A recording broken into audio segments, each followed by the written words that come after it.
Hello guys, I am MK Vijay, your SST teacher. In this video we are going to discuss about the Council of Ministers. As you know, according to article number 75, the PM shall be appointed by the President and the other ministers shall be appointed by the President on the advice of the PM. Means President प्रधानमंत्री को नियुक्त करते हैं और council of ministers को नियुक्त करते हैं प्रधानमंत्री की सलाह पर। लेकिन वास्तविकता यही है कि प्रधानमंत्री को अपॉइंट किया जाता है जो बहुमत दल का नेता होता है। मेजॉरिटी पार्टी के लीडर को ही पीएम नियुक्त किया जाता है और उसी की सलाह पर काउंसिल ऑफ मिनिस्टर्स को प्रेसिडेंट अपॉइंट करते हैं।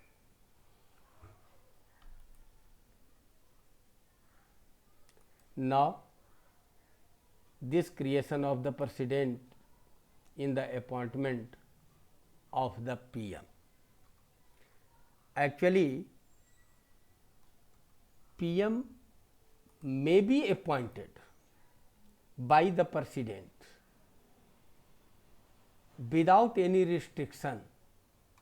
Such type of procedure is present, but some certain circumstance. The circumstance is no party gets clear majority in the Lok Sabha. यदि लोकसभा में किसी एक दल को या किसी अलायंस को बहुमत न मिला हो, स्पष्ट बहुमत न मिला हो, otherwise when the PM resigns, अगर बहुमत दल का नेता जिसको जो पीएम बना हुआ है वो रिजाइन कर दे, otherwise sudden death of PM,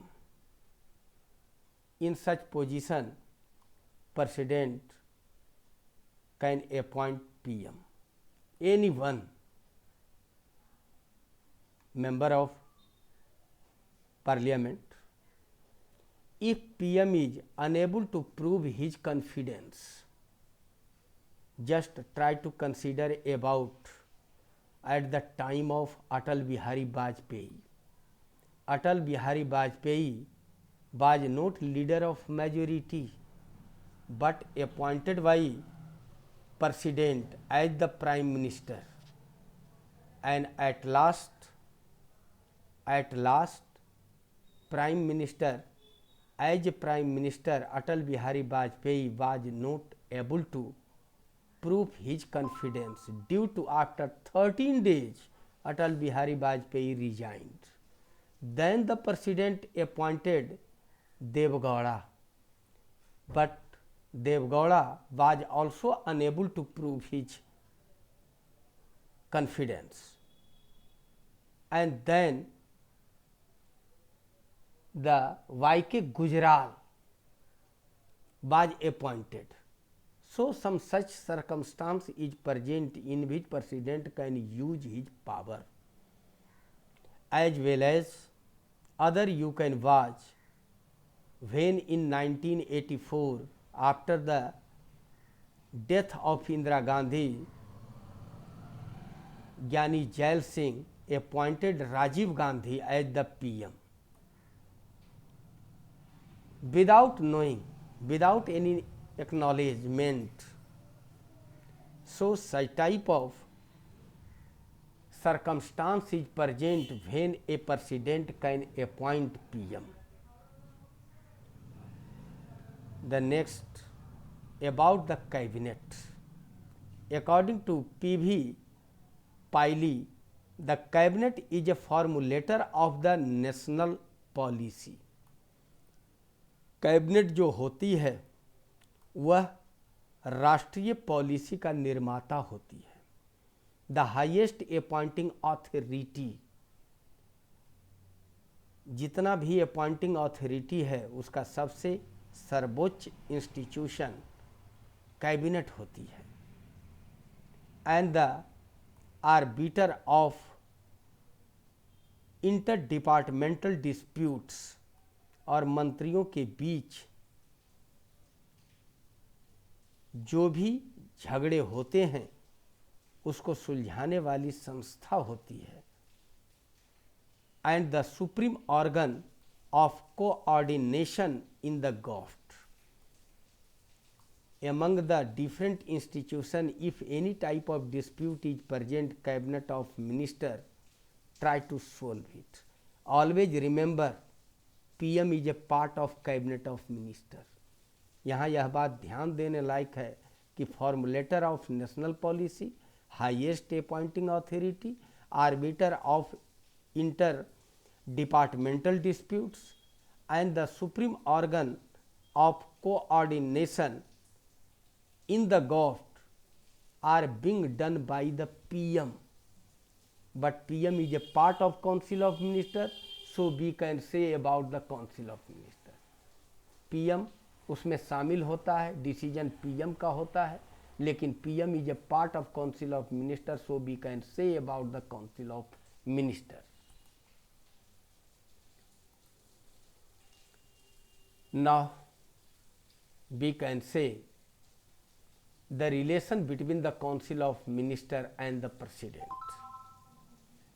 It is essential. The first constitutional position, all the executive power and authority are vested in the President according to Article 53. Article number 53 के अनुसार भारत सरकार के जितने भी एग्जीक्यूटिव पावर और authority हैं वह सभी प्रेसिडेंट के हाथ में है, प्रेसिडेंट के नाम से संविधान में है। Second, the council of ministers at the advisory council of the president. Actually council of minister president के सलाहकार बोर्ड होते हैं, सलाहकार बोर्ड होते हैं। इसका कोई अस्तित्व नहीं है, मेन अस्तित्व है पीएम का। President is free and can appoint any person in the council of minister. हमारा संविधान कहता है कि प्रेसिडेंट फ्री है, स्वतंत्र है, वह किसी व्यक्ति को काउंसिल ऑफ मिनिस्टर में शामिल कर सकता है। But actually the minister hold office at the pleaser of the president. और यह कहता है कि मिनिस्टर जितने भी हैं वह अपने पद पर तब तक बने रह सकते हैं जब तक प्रेसिडेंट खुश हैं। As well as the other type of information individual और departmental related to the administration he can find. वास्तव में प्रेसिडेंट किसी भी मंत्री से या मंत्रियों के समूह से एडमिनिस्ट्रेशन के बारे में कोई भी सलाह कर सकते हैं, सलाह मांग सकते हैं और सलाह देने के लिए बाध्य है काउंसिल ऑफ मिनिस्टर्स। यह तो कॉन्स्टिट्यूशनल पोजीशन। अब जरा आए actual position. What is the reality? Reality is the president just have to give his formal consent to the advice of PM. PM का जो भी सलाह होता है प्रेसिडेंट को फॉर्मल कंसेंट देना पड़ता है, देना ही पड़ता है। Second, the president cannot dismiss the council of minister on his own. अपने आप प्रेसिडेंट काउंसिल ऑफ मिनिस्टर को डिसमिस नहीं कर सकता। The council of ministers is collectively responsible to the Lok Sabha, not to the president. Actually council of minister in which PM is also included responsible to the Lok Sabha, not to the president. It is the reality. And इसी के कारण राजेंद्र प्रसाद और जवाहरलाल नेहरू में तू मैं हो गई थी। उनका मानना था कि आप हमारे सलाह को मानने के लिए बाध्य हैं। राजेंद्र प्रसाद ने कहा था कि जरा संविधान निकाल के हमको बतला दीजिए कि कहाँ लिखा हुआ है कि प्रेसिडेंट मानने के लिए बाध्य है। और इसी झगड़े में अंत में आया नैतिकता के आधार पर, और तब राजेंद्र प्रसाद ने उस बात को मान लिया था कि नैतिकता के आधार पर, लेकिन संविधान में कहीं लिखा हुआ नहीं है। Due to it, according to the 42nd amendment, the president is bounded to accept the advice of the council of ministers. यही कारण है कि भारतीय संविधान के 42वें संशोधन में यह प्रावधान कर दिया गया कि council of minister means PM के एडवाइस को प्रेसिडेंट मानने के लिए बाध्य है। 42nd Amendment 1976, as well as the last we can say President is not responsible for running the administration because he does not attend any meeting of the cabinet. President administration के लिए, administration चलाने के लिए उत्तरदायी नहीं है, और न तो वो कैबिनेट मिनिस्टर्स के मीटिंग में भाग लेता है। कैबिनेट की मीटिंग में पीएम और मिनिस्टर्स भाग लेते हैं, वो भी cabinet ministers. It is the actual position, वास्तविकता यही है। Now we will discuss about kinds of ministers. कितने तरह के मंत्री होते हैं। First, cabinet ministers. Cabinet minister is top level leaders of the ruling party. यह रूलिंग पार्टी के टॉप स्तर के लीडर्स होते हैं, who are in charge of the major ministry, जिनको मेजर मिनिस्ट्री का चार्ज दिया जाता है। इसमें लगभग 20 से लेकर हार्डली 30 मिनिस्टर्स तक लोग रहते हैं। 30 मिनिस्टर्स।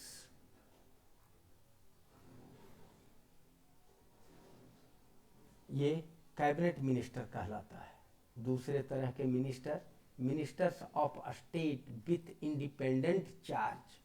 कुछ ऐसे मिनिस्टर्स होते हैं जो इंडिपेंडेंट चार्ज में होते हैं, लेकिन छोटे स्तर पर। दे participate in the cabinet meeting but only when specially invited. वह कैबिनेट मिनिस्ट्री के मीटिंग में जाते हैं, लेकिन जब उनको बुलाया जाता है तब जाते हैं। मूलतः कहिए तो ये छोटे स्तर के मिनिस्टर होते हैं।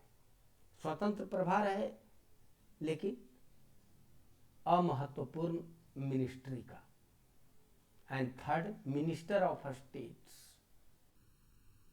Actually they have no any separate ministry, they are helper of cabinet ministers. Actually cabinet ministers work is so enlarged that is not able for controlling by one person. Due to it, minister of state assists the cabinet ministers. Only 3 type of ministers are present. पहला में cabinet, दूसरा में ministers of state with independent charge, and third minister of state, जो सिर्फ मदद करते हैं cabinet ministers को। ये भाग नहीं लेते हैं किसी भी मीटिंग में। Now we are going to discuss about the relation to cabinet and PM. What is the position of PM in the cabinet? हम लोग चर्चा करने जा रहे हैं कि कैबिनेट में PM का क्या पोजीशन है। PM forms the council of ministers. सबसे पहले कह सकते हैं कि काउंसिल ऑफ मिनिस्टर्स को नियुक्त करता है, मतलब उनका लिस्ट बनाता है PM। The categories of minister, और मिनिस्टर के कैटेगरी को निश्चित करता है PM। अभी जो 3 तरह का बतलाए, cabinet, independent and minister of state, ये कैटेगरी PM निर्धारित करते हैं। एंड लास्ट देयर पोर्टफोलियोज, उनको कौन कौन सा विभाग दिया जाए। इन सारे चीज़ों का निर्णायक PM होता है। आप समझ चुके होंगे कि PM की क्या हस्ती है काउंसिल ऑफ मिनिस्टर्स में। The PM can remove a minister from the council of ministers by asking to resign, he can reallocate portfolios. PM जो है किसी भी मिनिस्टर को रिमूव कर सकते हैं उससे रिजाइन मांग करके। और जानते हो, रिजाइन अगर पीएम मांग ले तो रिजाइन उनको करना पड़ता है। They have to resign, because अगर ऐसा नहीं होगा तो पीएम खुद रिजाइन दे देगा और क्या होगा, कैबिनेट ऑफ मिनिस्ट्री गिर जाएगी।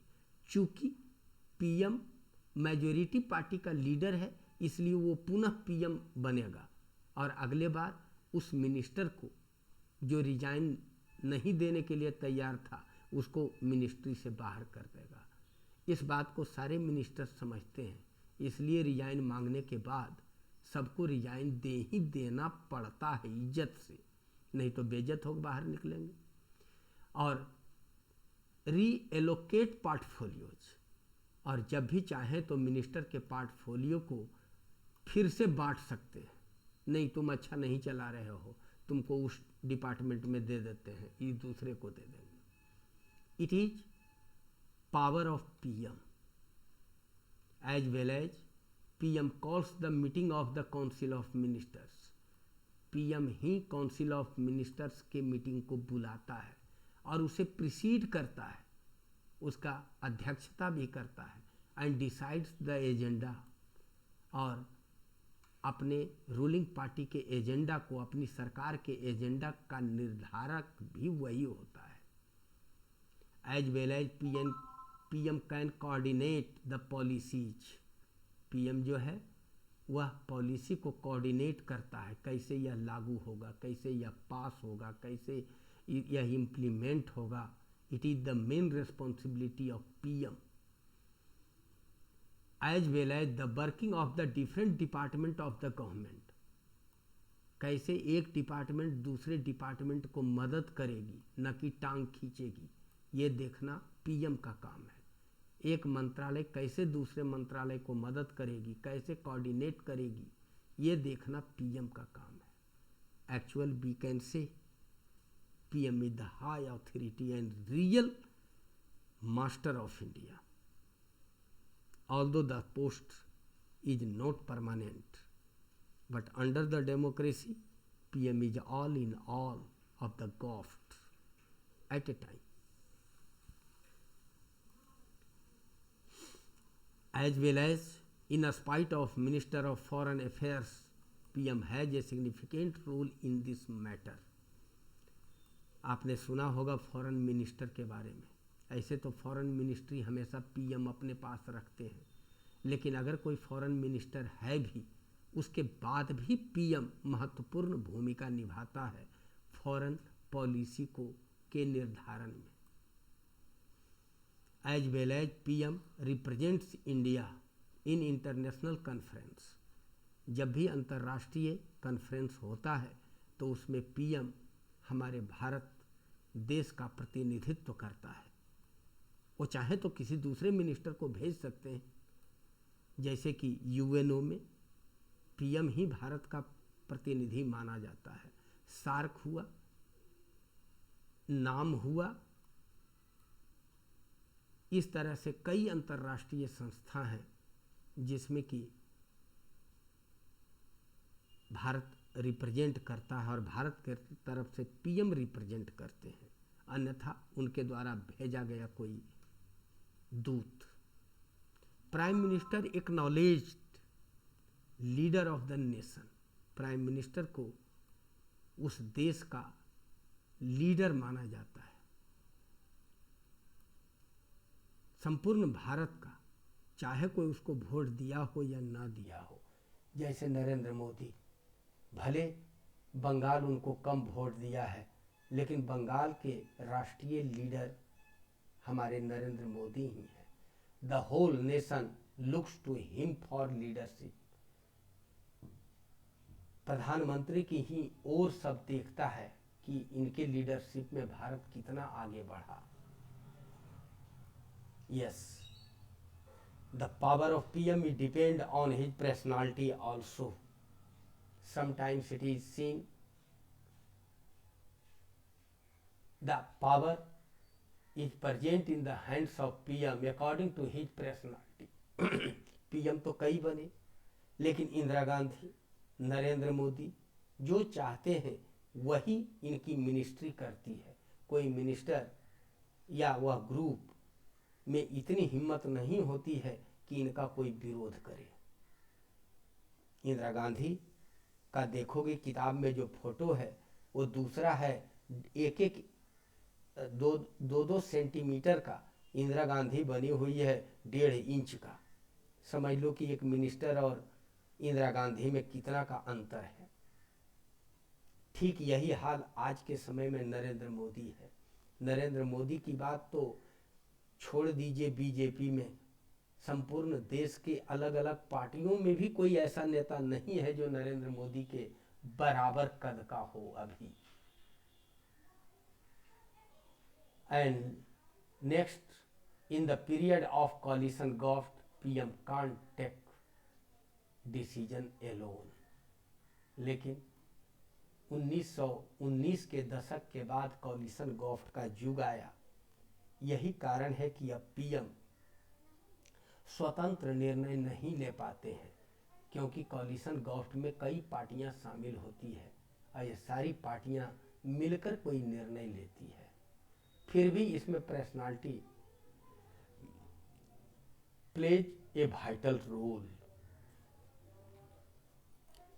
And in next video we will discuss about the president.